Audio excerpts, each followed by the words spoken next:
Bueno, muy bien. Decía entonces hace un momento que tenemos para hoy el capítulo 5 de Mateo, un capítulo con 48 versículos.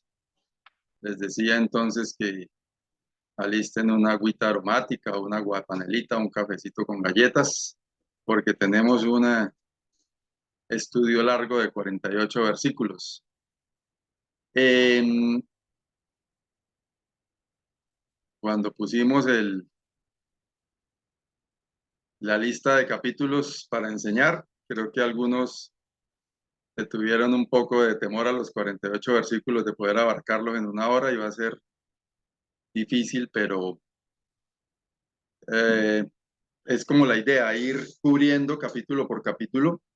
Y si bien pudiéramos hacer un estudio de cada uno de estos versículos, uno por uno, un estudio de un día, eh, vamos a pedir la dirección del Señor para que podamos extractar aplicación para nuestras vidas a través de este primer capítulo de 3 que componen el Sermón del Monte.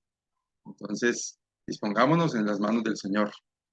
Dios y Padre, te damos gracias por tu bondad para con nosotros, te damos gracias por este día, te damos gracias porque, como hemos cantado, grandes y maravillosas son tus obras, Señor Dios Todopoderoso.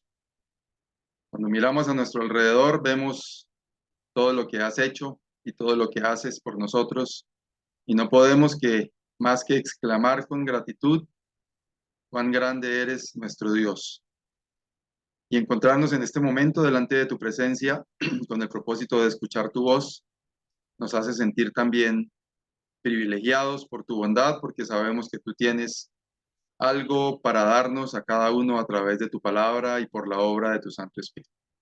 Nos disponemos de esta manera en tus manos, Señor, y lo hacemos dándote gracias por medio de tu amado Hijo, el Señor Jesucristo. Amén. El día de ayer hubo elecciones regionales en nuestro país.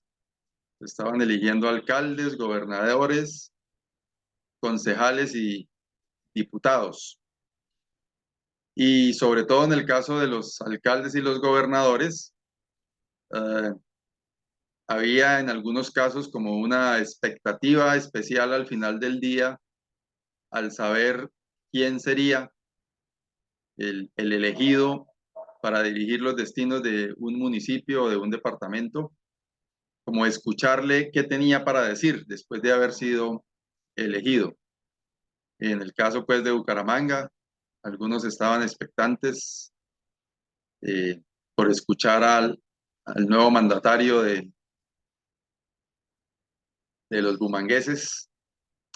Y bueno, después de que da su discurso, algunos aplauden, algunos comentan bien, algunos otros quedan decepcionados con lo que dice, pero como que cada quien está esperando de la persona que ha sido elegida aquellas luces en lo que será su derrotero en los días siguientes, meses siguientes o años siguientes en cuanto a su forma de gobernar.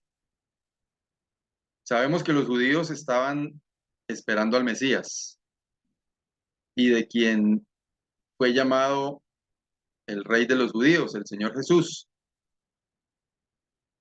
Y Juan lo había estado anunciando, algunos lo reconocían ya como tal y otros hasta ahora lo estaban conociendo.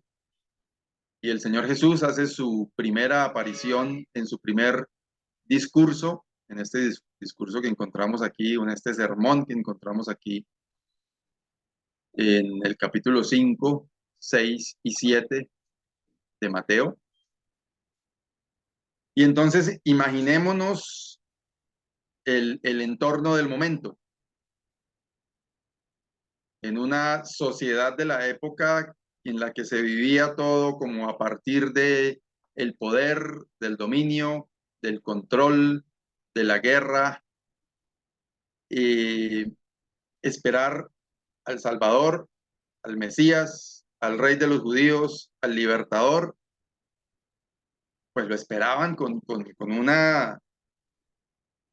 unas ínfulas quizás de poder, quizás con mucha autoridad y prometiendo cosas de dominio, de control, de sometimiento a los que estaban alrededor de los judíos.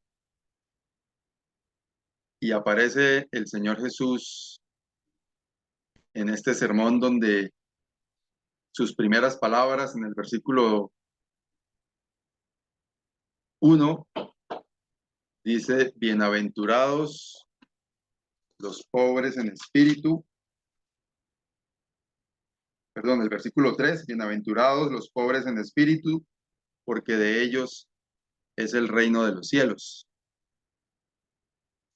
Sí, el que estamos esperando como Mesías prometido, y después dice: bienaventurados los que lloran, y después dice: bienaventurados los mansos. Quizás nada atractivo el discurso inaugural de quien ellos estaban esperando. Pero quizás lo bien importante aquí para enfatizar desde el comienzo es el punto en el que el reino de los cielos, la vida en Cristo, el camino a través del Señor Jesucristo es absolutamente distinto y contrario a lo que el mundo quiere ofrecer. Y eso hay que tenerlo en cuenta en cada uno de los versículos que vamos a estar analizando a lo largo de este tiempo.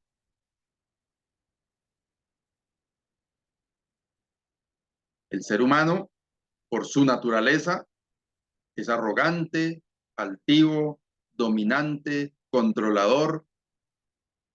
Y lo que el Señor expone aquí a lo largo, inicialmente, de lo que vamos a ver hoy en este capítulo 5, no tiene nada que ver con eso. Y a cada uno de nosotros eso tiene que tocarnos de una manera especial. Como seguidores del Señor Jesucristo, tenemos que seguir esa línea de conducta.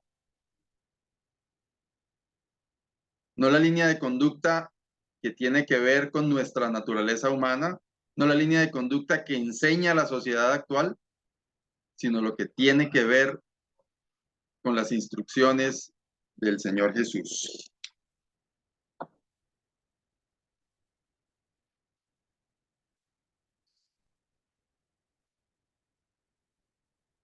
Bien, vamos a ver entonces los primeros versículos.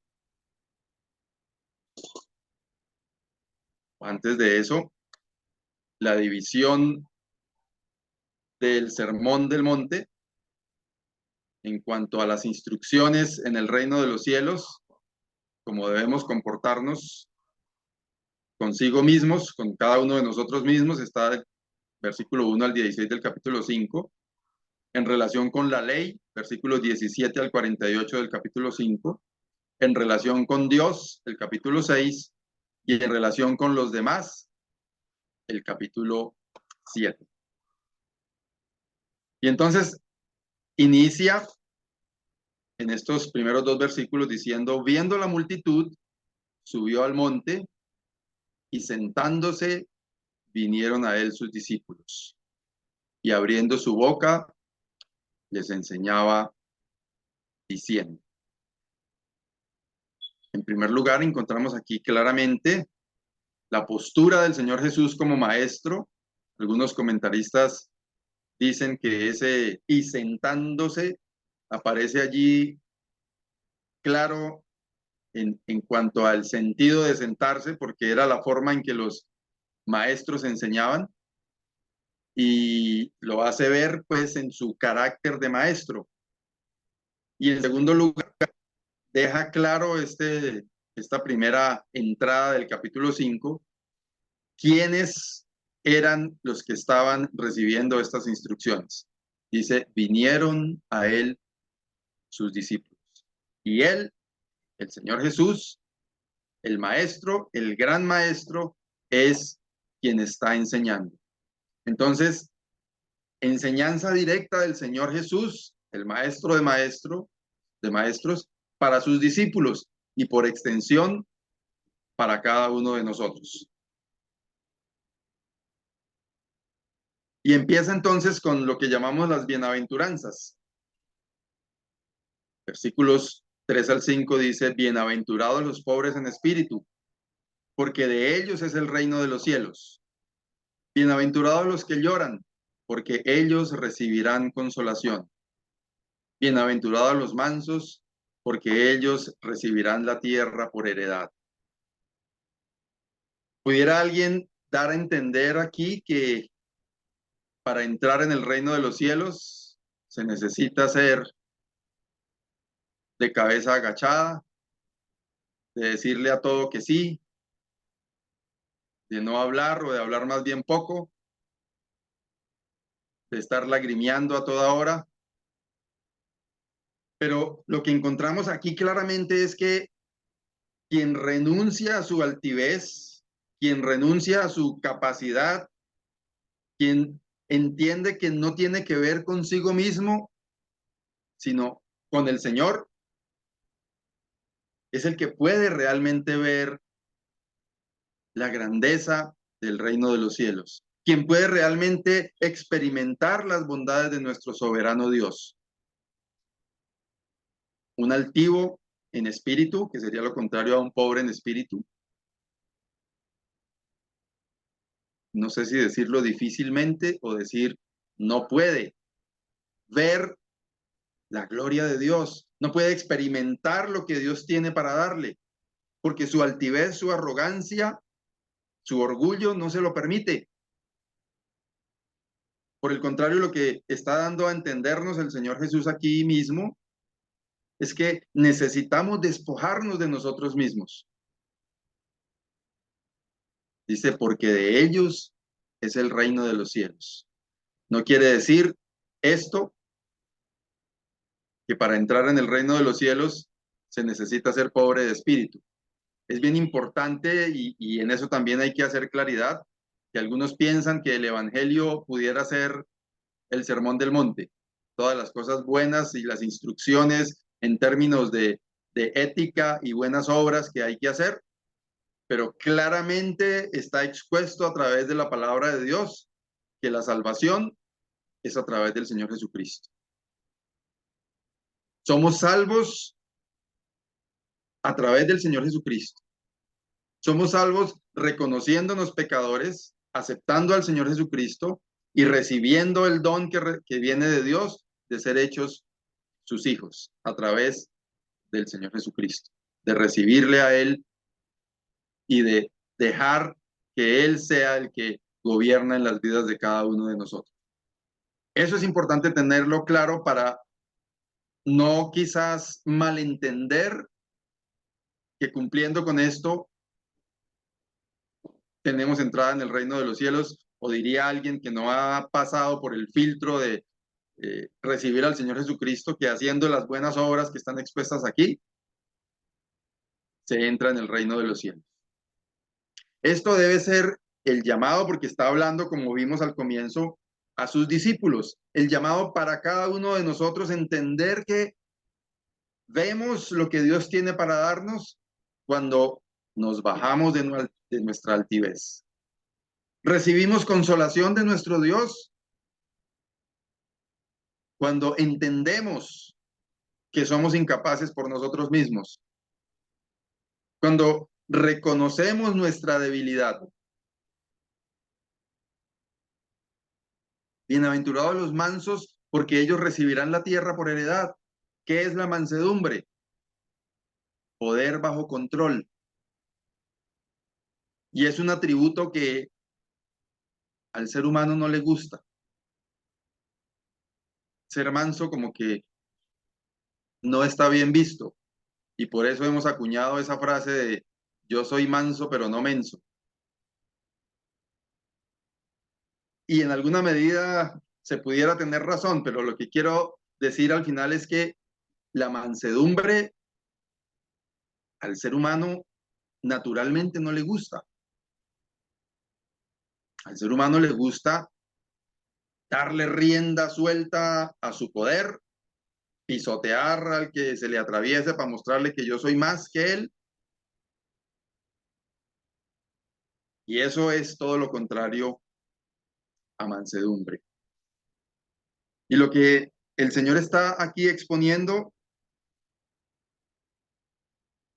tiene que ver con renunciar cada uno a nosotros mismos. Sigue diciendo, bienaventurados los que tienen hambre y sed de justicia, porque ellos serán saciados. Bienaventurados los misericordiosos, porque ellos alcanzarán misericordia.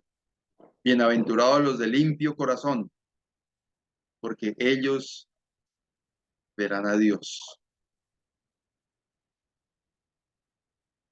La palabra bienaventurados, como sabemos, quiere decir dichosos. Y el Señor está haciendo énfasis, y como decía al comienzo, al contrario de lo que todos estaban esperando de un rey, quizás con mucha altivez, con mucho poder, aunque lo tenía, y es Dios todopoderoso, el mismo,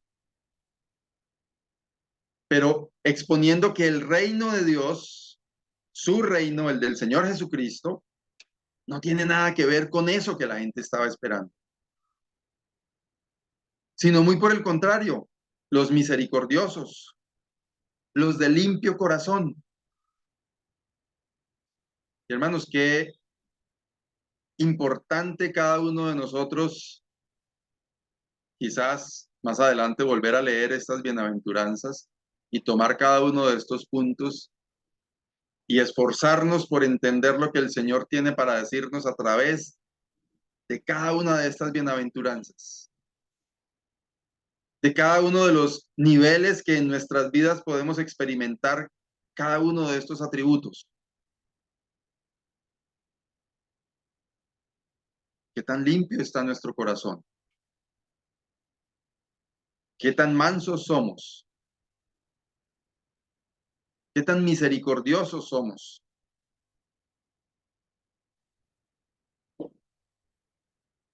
Y frecuentemente nos encontramos en situaciones cotidianas donde ponemos a prueba cada una de estos atributos. Y yo no sé ustedes, pero mi experiencia personal es que fracaso constantemente. A veces juzgo con bastante severidad a otros cuando Dios ha tenido misericordia conmigo. A veces mi altivez me gana cuando el Señor me indica a tener mansedumbre.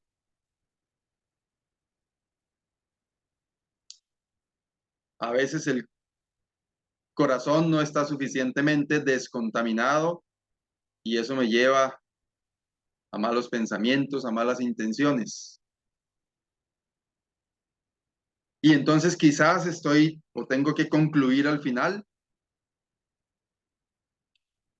que no estoy incluido en esos bienaventurados. Y eso tiene que obligarme a mí a esforzarme,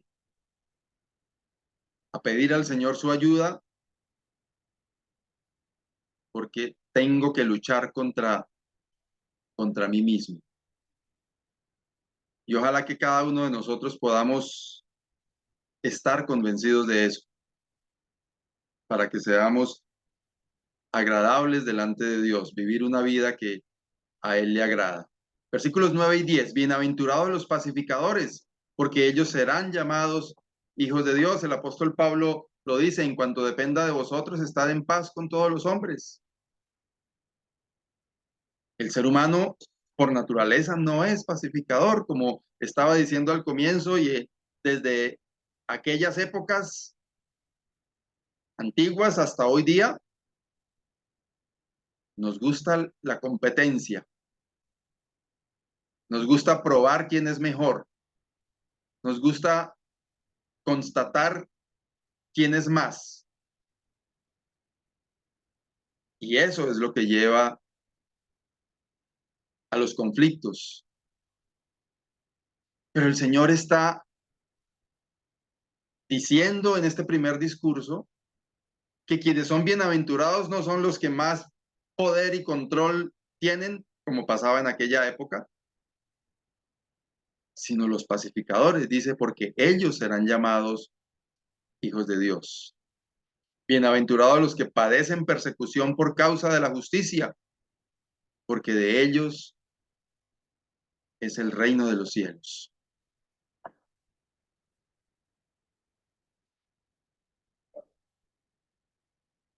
Versículos 11 y 12. Bienaventurados sois cuando por mi causa os vituperen y os persigan y digan toda clase de mal contra vosotros, mintiendo. Gozaos y alegraos, porque vuestro galardón es grande en los cielos, porque así persiguieron a los profetas que fueron antes de vosotros.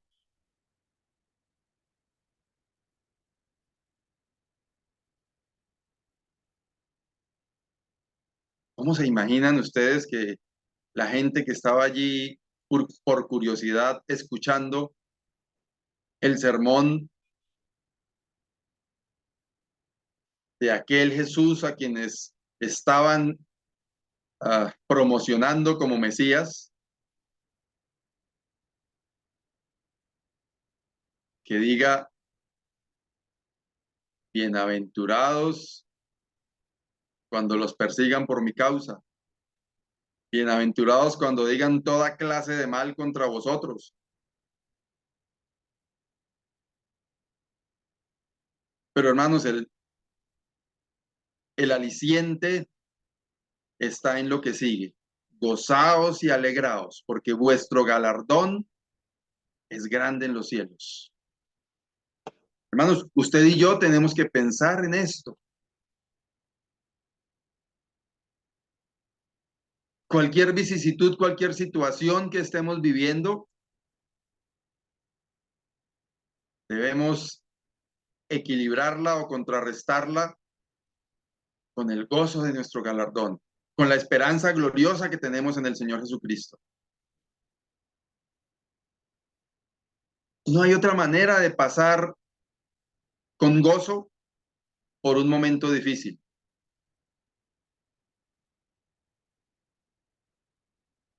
¿Cuál creen ustedes que era el aliciente del apóstol Pablo que lo llevaba a mostrar gozo en todos los momentos que vivía? Decía, para mí el vivir es Cristo y el morir es ganancia. Pensar en ese galardón, hermanos, es lo que nos mantiene con gozo aún en los momentos difíciles. Y es lo que el Señor Jesús está enseñando aquí. Si hay dificultades, si hay persecución por la causa del Señor Jesucristo, dice, gócense y alégrense porque el galardón de ustedes es grande en los cielos. No hay de qué temer. No hay de qué avergonzarse. No hay por qué afligirse. Y eso en la teoría suena muy fácil exponerlo. Pero sabemos en la práctica que cuando está uno en esos momentos de aflicción, no es fácil gozarse y alegrarse. Pero es algo en lo que tenemos que esforzarnos y sabemos que en el Señor tenemos los recursos que requerimos para poder vivir de esta manera. Él es nuestra fortaleza. Sigue diciendo en el versículo 13 del Señor Jesús, vosotros sois la sal de la tierra, pero si la sal se desvaneciere, ¿con qué será salada? No sirve más para nada, sino para ser echada afuera y hollada por los hombres. Cuando pensaba en este concepto, sé que algunos por temas dietéticos consumen alimentos sin sal. Pero a los que no estamos acostumbrados a consumir alimentos sin sal, coger usted una cucharada de arroz sin nada de sal, como que, como que no pasa, ¿cierto? Cuando le ponemos así sea con un salero, un poquitico de sal, el sabor como que aparece mágicamente. El mismo arroz, con la misma cocción, en las mismas condiciones, pero adquiere ese sabor. Y lo que el Señor está diciendo aquí de usted, hermano y hermana, y de mí, es que usted y yo somos esa sal que le da sabor al lugar en el que usted y yo estamos. Pero no el sabor del que habla este mundo, ¿no? Dice, muchacho, sí tiene sabor porque se mueve, porque echa chistes, porque es alegre, porque se trata del sabor verdadero, de que los demás puedan ver reflejado al Señor Jesucristo en mi vida, que los demás puedan ver la paz de Dios a través de mí, que los demás puedan ver el gozo verdadero a través de mí. Y pensaba mucho en este concepto, que tanto la gente identifica quiénes somos o qué somos. Nos vemos de esa manera como la sal de la tierra y el Señor mismo lo dice ahí. Pero si la sal se desvaneciere, ¿con qué será salada? No sirve más para nada, sino para ser echada afuera y hollada por los hombres. Qué privilegio que tenemos usted y yo de cumplir esa función de la sal que también se usa para conservar los alimentos, que podamos usted y yo destacarnos en el sentido cristiano, en el sentido en el que el Señor quiere, que podamos usted y yo destacarnos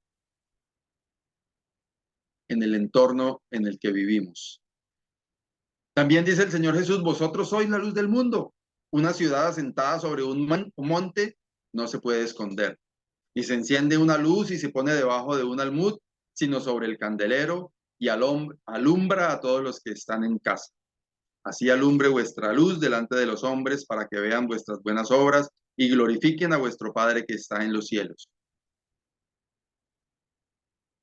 Sabemos que en ese momento no había lámparas, bombillos,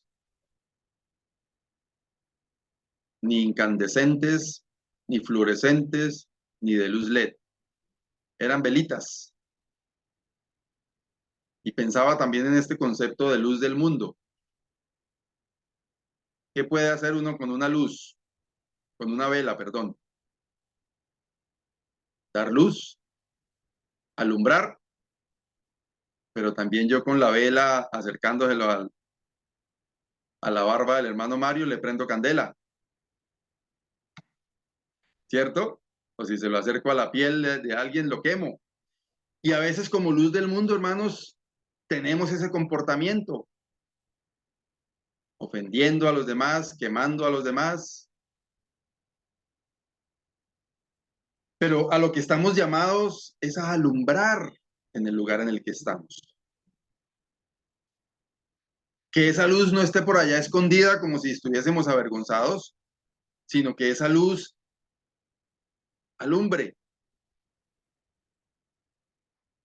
Pongo cuando estoy grabando, tengo por acá arribita de mí una lamparita bien alta que alumbra hacia abajo para que dé un poco más de luz y la imagen se vea un poco mejor. Si yo la pongo desde el piso, alumbrar para arriba no me va a servir de a mucho. Si la pongo a la altura mía, me va a quedar un rayo de luz aquí y un resplandor en las gafas que se va a ver maluco. Entonces tengo que ponerla de tal manera que abarque el espacio que quiero iluminar. Y es el sentido de esa luz que el Señor Jesús mismo nos está llamando a usted y a mí. Ser de buen testimonio, ser la sal, ser la luz. Dice, así alumbre vuestra luz delante de los hombres. ¿Cuál luz? Para que vean, ¿qué cosa? Vuestras buenas obras y glorifiquen a vuestro Padre que está en los cielos. Hermanos, esa luz no se manifiesta en la cantidad de versículos que nos sepamos y que le recitemos a otros. Está bien que nos sepamos versículos, está bien, pero dice, para que vean vuestras buenas obras y glorifiquen a vuestro Padre que está en los cielos. Es en lo que hacemos usted y yo, en lo que se manifiesta la luz. Es de la manera en que vivimos usted y yo y que los demás ven reflejado al Señor Jesucristo en la vida de cada uno de nosotros. La manera en la que alumbra esa luz. Sigue diciendo, no penséis que he venido para abrogar la ley o los profetas, no he venido para abrogar, sino para cumplir, porque de cierto os digo que hasta que pasen el cielo y la tierra, ni una jota ni una tilde pasará de la ley hasta que todo se haya cumplido. La ley, y vamos a verlo más adelante, está vigente. Dice que hasta que pasen el cielo y la tierra, ni una jota ni una tilde pasará de la ley. Y esto hace de preámbulo a unas alusiones que el Señor Jesús hace de citaciones especiales de la ley. Dice, de manera que cualquiera que quebrante uno de estos mandamientos muy pequeños, y así enseña a los hombres, muy pequeño será llamado en el reino de los cielos. Mas cualquiera que los haga y los enseñe, este será llamado grande en el reino de los cielos. Tenemos que seguir porque si no, nos va a coger la noche. Versículo 20. Porque os digo que si vuestra justicia no fuere mayor que la de los escribas y fariseos, no entraréis en el reino de los cielos. ¿Qué era lo que hacían los escribas y fariseos? Verticales, radicales, con cosas literales, rayando en el fanatismo, queriéndose ver ellos como eruditos, como cumplidores, poniendo cargas en los demás que ni ellos mismos podían cumplir, como se los dice después del Señor Jesús. Y el Señor Jesús lo que está enseñando aquí en este discurso, en este sermón, es que el cumplimiento verdadero de cada una de estas enseñanzas es lo que verdaderamente nos hace seguidores de Jesús, nos hace sus discípulos, no el aprendernos la teoría y tenerla muy clara en la mente, sino cumplir, hacer lo que el Señor nos manda. Versículos 21 y 22. Oísteis que fuiste dicho a los antiguos, no matarás, y cualquiera que matare será culpable de juicio. Pero yo os digo, dice el Señor Jesús, que cualquiera que se enoje contra su hermano será culpable de juicio, y cualquiera que diga necio a su hermano será culpable ante el concilio, y cualquiera que le diga fatuo quedará expuesto al infierno de fuego. Duros estos versículos, ¿cierto? Está comparando un enojo, un insulto con un asesinato. Cualquiera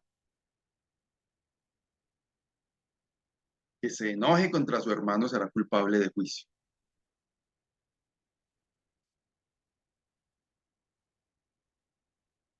Y hermanos, obviamente, pues aquí habría mucho para aplicar y enseñar y aprender. No que cuando por alguna razón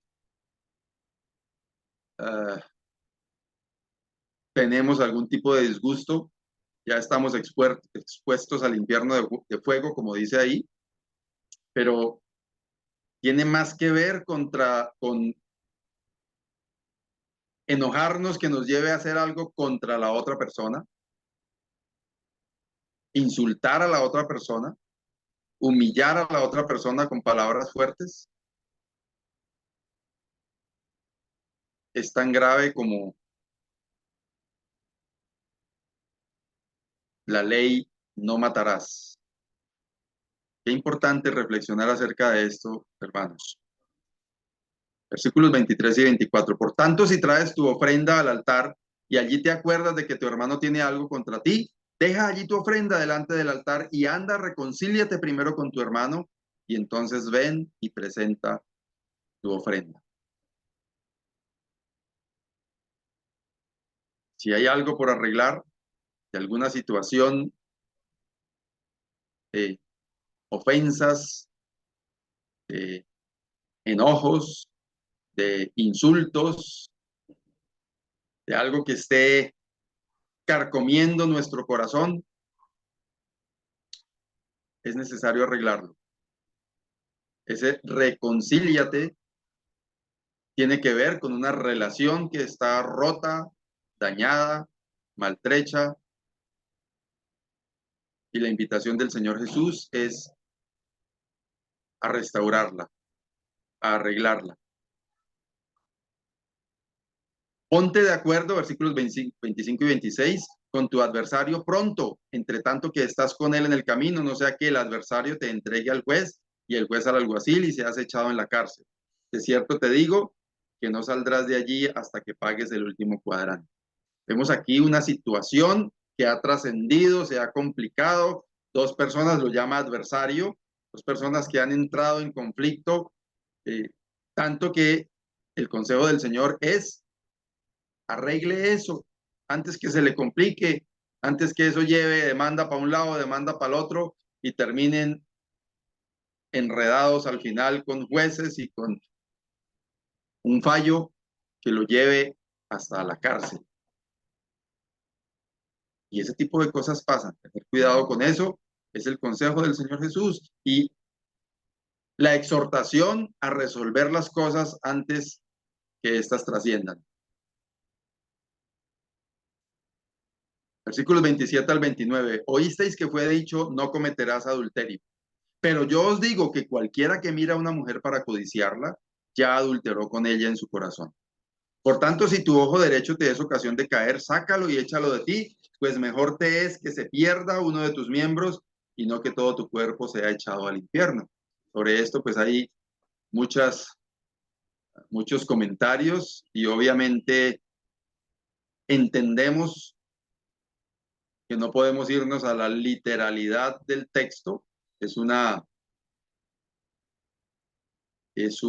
Un ejemplo, una ilustración que el Señor Jesús está utilizando.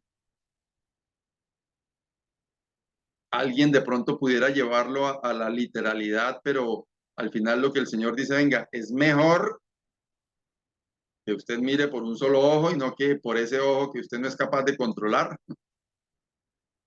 vaya a resultar más complicado de la cuenta. Pero lo importante aquí es que ya lo había mencionado en la frase anterior o en el texto anterior, pero yo os digo, dice el Señor, hay un parámetro de la ley y el Señor dice que yo no he venido para abrogar la ley, sino para cumplirla. Y lo que Él está diciendo, venga, ya dice que no cometa adulterio, pero yo les quiero decir una cosa, que cualquiera que mira a una mujer para codiciarla, ya adulteró con ella en su corazón. Es más estricta la condición del Señor Jesús y la invitación que leo yo entre líneas aquí es a esforzarnos a vivir una vida de santidad, donde tenemos que cuidar nuestros pensamientos, tenemos que cuidar nuestro corazón, tenemos que cuidar aquellas cosas que se anidan en nuestros pensamientos y en nuestro corazón para evitar que eso trascienda y nos lleve al pecado.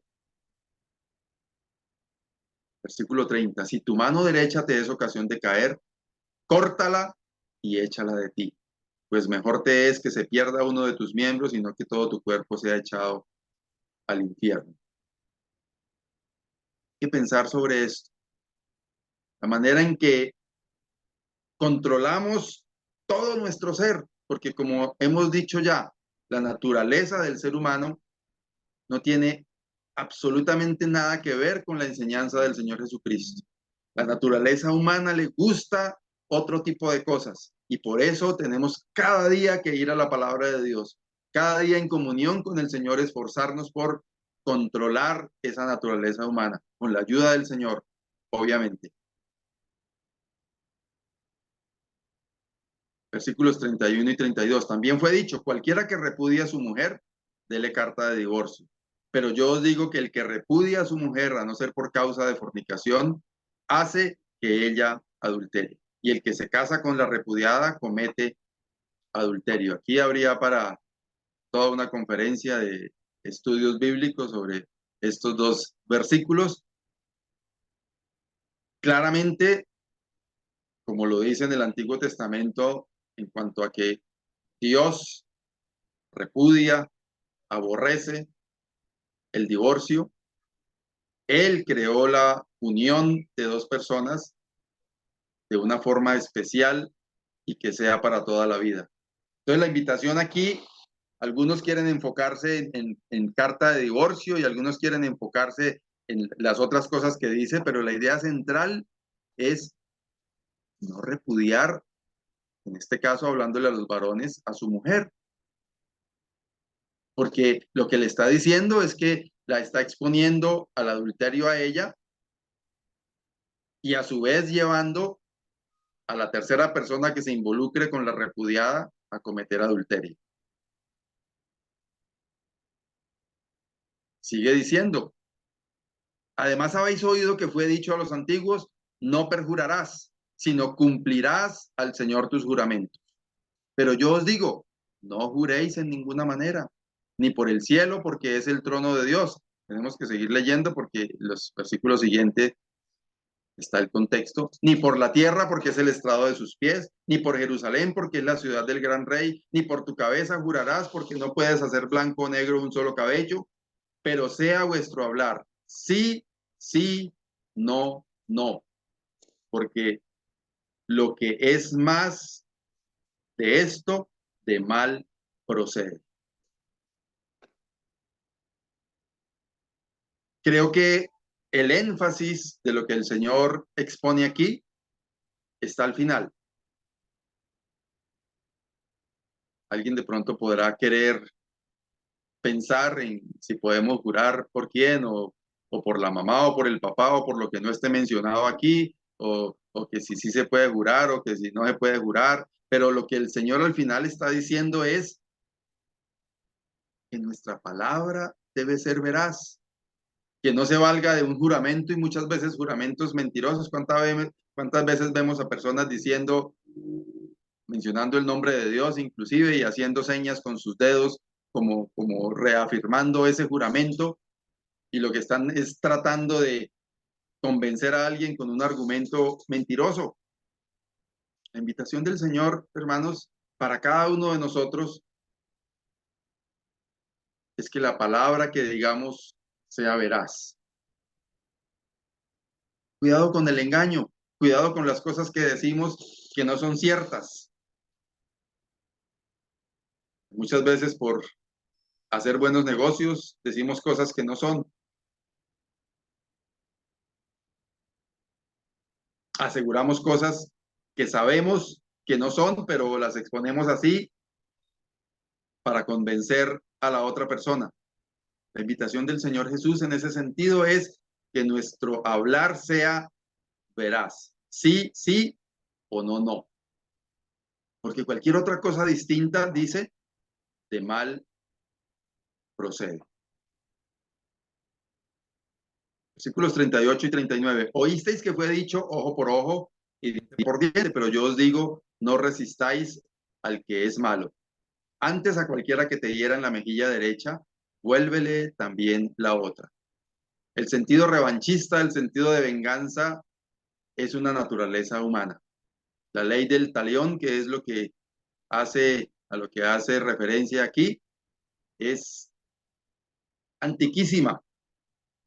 Inclusive entiendo que está en la ley de los babilonios, en el código Hammurabi, era, desde allá venía forma de resolver las cosas las personas. Si me pegó un puño en la cara, yo le pego uno igual de duro, uno un poquito más duro. Y a eso se refiere, ojo por ojo y diente por diente. ¿Y cuál es la enseñanza del Señor Jesús? A sabiendas de que este tipo de conductas está bien visto, aceptado socialmente, reconocido a través de las generaciones y cientos de años atrás, por muchas culturas, la enseñanza del Señor Jesús, del Rey, a quien Mateo desde su perspectiva lo muestra como Rey, dice: no resistáis al que es malo, antes a cualquiera que te hiera en la mejilla derecha, vuélvele también la otra. Y sigue diciendo, versículos 40 al 42, y al que quiera ponerte a pleito y quitarte la túnica, déjale también la capa. Y a cualquiera que te obligue a llevar carga por una milla, ve con él dos. Al que te pida, dale, y al que quiera tomar de ti prestado, no se lo rehuses.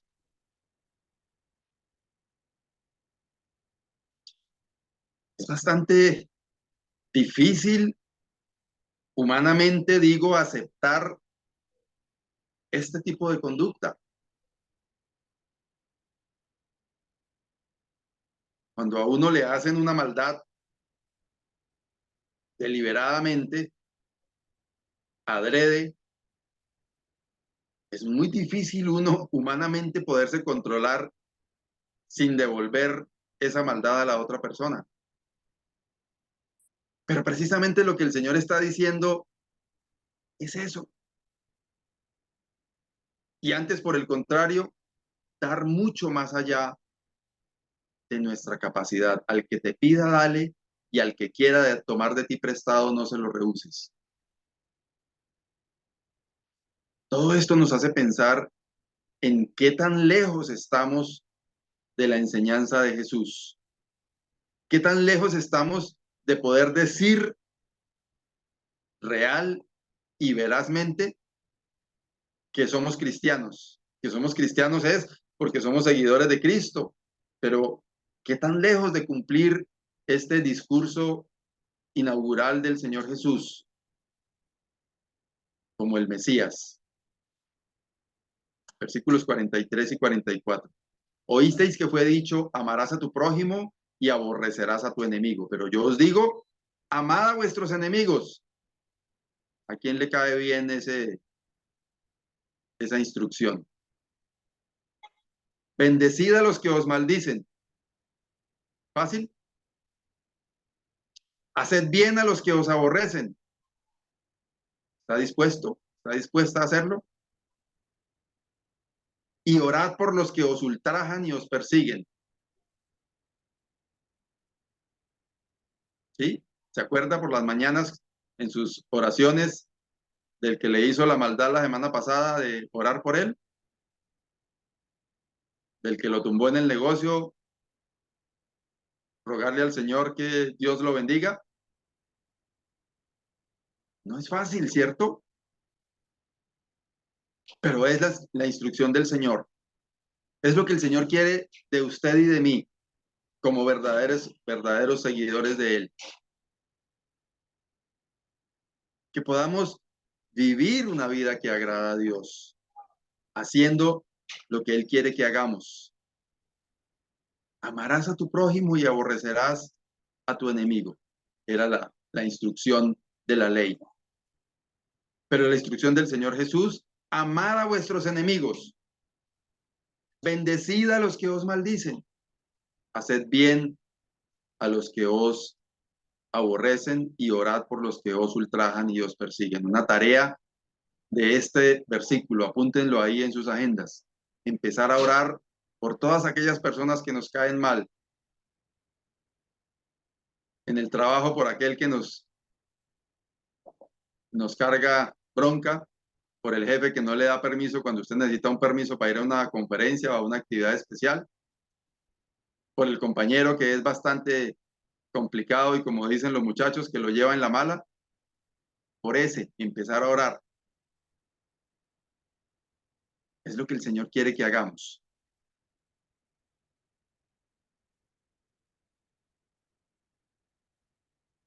Versículos 45 y 46.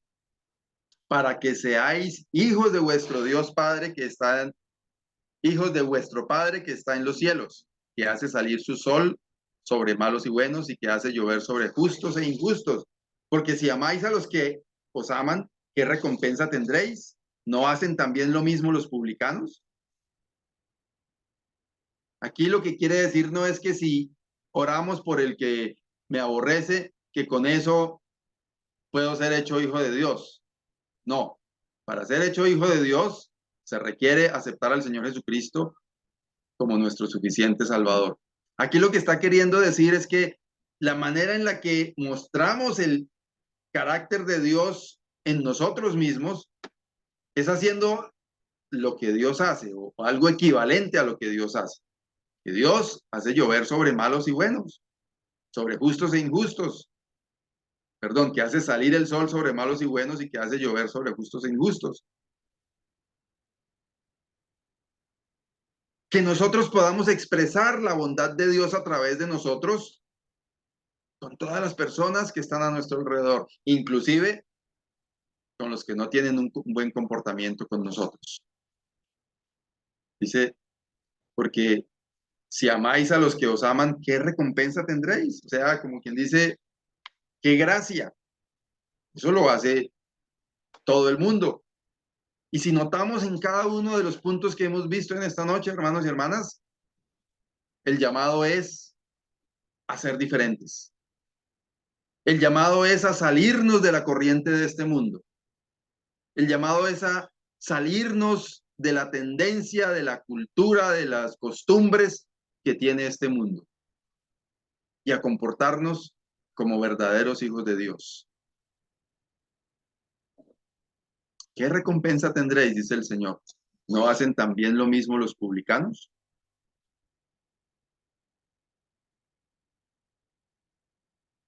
Versículos 47 y 48. Y si saludáis a vuestros hermanos solamente, ¿qué hacéis de más? ¿No hacen también así los gentiles?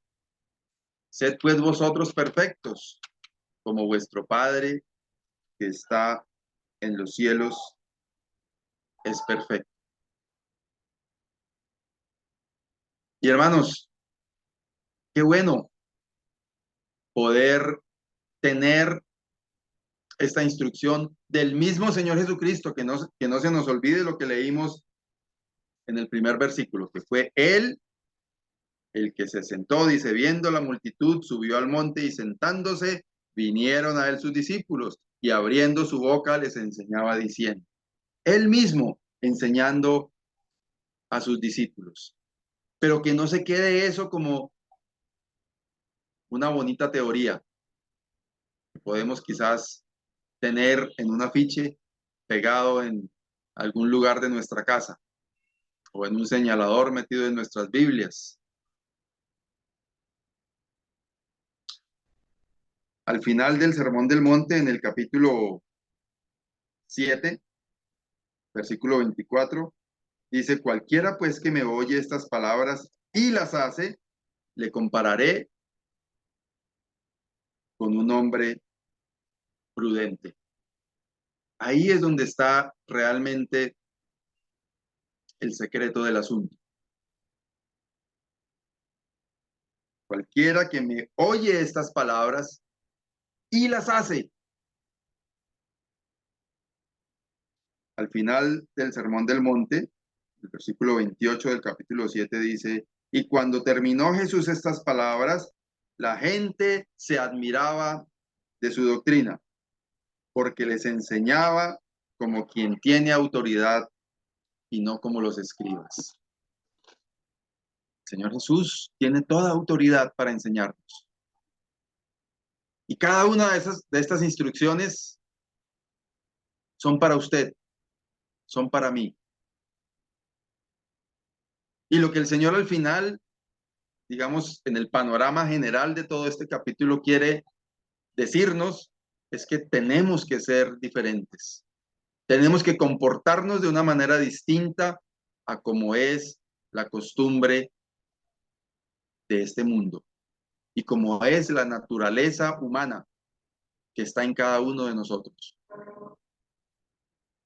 Gracias a Dios tenemos al Espíritu Santo, que es el que nos ayuda a dominar esa naturaleza humana. Hermanos, que el Señor nos ayude a cada uno a poder vivir una vida conforme el Señor Jesús quiere de cada uno de nosotros. Amado Dios y Padre, gracias por tu palabra. Gracias por tu amado Hijo, el Señor Jesucristo. Gracias por estas enseñanzas que están contenidas aquí en este sermón del monte. Gracias por lo que hemos podido ver, repasar, estudiar en esta noche. Pero, oh Dios, te rogamos por cada uno de nosotros que tú nos ayudes a ser hacedores de tu palabra. Líbranos, Señor, de nosotros mismos, porque según lo que vemos, nuestro principal enemigo es nuestra naturaleza humana, que es la que nos lleva a desagradarte a ti. Gracias, Señor, porque nos has dado a tu Santo Espíritu. Y te rogamos que nos ayudes a vivir conforme es digno de ti y para tu honra y tu gloria.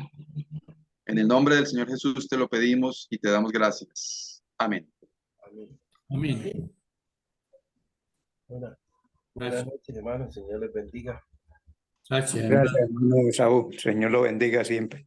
Amén. Muchas gracias. Buenas noches para todos, hermanos. Buenas noches, Buenas noches, hermanitos. Dios me los bendiga. hermano. bendiga.